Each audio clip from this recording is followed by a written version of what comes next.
ಯಾಕೆ ಈ ತರ ಮಾಡಿದ್ರು ಸರ್ಕಾರ? ಅಲ್ಲ, ನಾನು ಹೇಳ್ತಿರುವುದು ಕೇವಲ ನನ್ನ ಮೇಲೆ ನಿರ್ಬಂಧ ಮಾತ್ರ ಅಲ್ಲ. ಇವತ್ತು ಇಡೀ ರಾಜ್ಯದಲ್ಲಿ ಒಟ್ಟು ಹಿಂದೂಗಳ ಧಾರ್ಮಿಕ ಕಾರ್ಯಕ್ರಮ, ನಮ್ಮ ಹಬ್ಬಗಳನ್ನು ಹತ್ತಿಕ್ಕುವಂಥ ಒಂದು ಕಾರ್ಯವನ್ನು ಇವತ್ತು ರಾಜ್ಯ ಸರ್ಕಾರ ಮಾಡ್ತಾ ಇದೆ. ಬೇರೆ ಬೇರೆ ಕಡೆ ಹಿಂದೂ ಕಾರ್ಯಕರ್ತರಿಗೆ ಭಾಗವಹಿಸಿದಂತೆ ನಿರ್ಬಂಧ ಇರುವುದು, ನಮಗೆ ಎಲ್ಲಿ ಕೂಡ ಧ್ವನಿವರ್ಧಕಕ್ಕೆ ತೊಂದರೆ ಕೊಡುವುದು. ಇವತ್ತು ಚಿತ್ರದುರ್ಗದಲ್ಲಿ ಬಂಟಿಂಗ್ಸು ಬ್ಯಾನರ್ ಹಾಕಲಿಕ್ಕೆ ಅವಕಾಶವಿಲ್ಲ. ನನ್ಗೆ ಗೊತ್ತಿಲ್ಲ ಯಾಕೆ ಇದು ಮಾಡ್ತಾ ಇದ್ದಾರೆ. ಕಳೆದ 18 ವರ್ಷಗಳಿಂದ ಚಿತ್ರದುರ್ಗದಲ್ಲಿ ಹಿಂದೂ ಮಹಾಗಣಪತಿ ಕಾರ್ಯಕ್ರಮ ಆಗಿದೆ.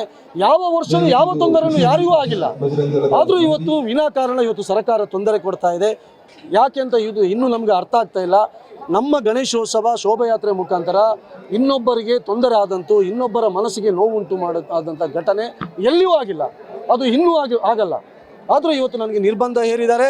ನಾನು ನ್ಯಾಯಾಲಯಕ್ಕೆ ಅರ್ಜಿ ಹಾಕಿದ್ದೆ. ನ್ಯಾಯಾಲಯ ನನಗೆ ಇಲ್ಲಿ ಭಾಗವಹಿಸಲಿಕ್ಕೆ ಅವಕಾಶ ಕೊಟ್ಟಿದ್ದೀನಿ. ಹಾಗಾಗಿ ಇವತ್ತು ಚಿತ್ರದುರ್ಗದಲ್ಲಿ ಅದ್ಭುತವಾಗಿ ಇವತ್ತು ಹಿಂದೂ ಮಹಾಗಣಪತಿ ಕಾರ್ಯಕ್ರಮ ಆಗ್ತಾ ಇದೆ. ಹತ್ತಿರ 8 ಲಕ್ಷ ಜನ ಸೇರುವಂತ ನಿರೀಕ್ಷೆ ಇದೆ. ಸೇರ್ತಾರೆ. ಎಲ್ರಿಗೂ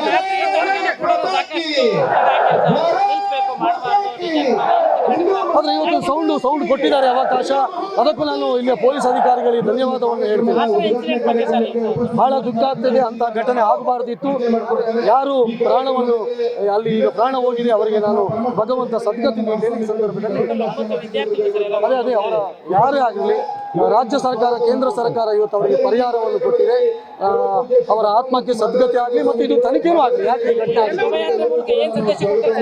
ನೋಡಿ. ಜಾತಿ ಮತ ಭೇದ ಪಂಥ ಮರೆತು ಇವತ್ತು ಲಕ್ಷಾಂತರ ಜನ ಇವತ್ತು ಸೇರ್ತಾರೆ ಅಂತ ಕೇಳಿದ್ರೆ ಸರ್ಕಾರ ಅರ್ಥ ಮಾಡಿಕೊಳ್ಬೇಕು. ಇಲ್ಲಿ ಯಾರಿಗೂ ಮನಸ್ಸಿಗೆ ನೋವುಂಟು ಮಾಡುವಂಥದ್ದಲ್ಲ. ನಾವು ಎಲ್ಲರೂ ಒಂದೇ ಎಂಬಂತ ಸಂದೇಶವನ್ನು ಕೊಡ್ಲಿಕ್ಕೋಸ್ಕರ ನಾವು ಇವತ್ತು ಈ ಕಾರ್ಯಕ್ರಮವನ್ನು ಮಾಡ್ತೀವಿ.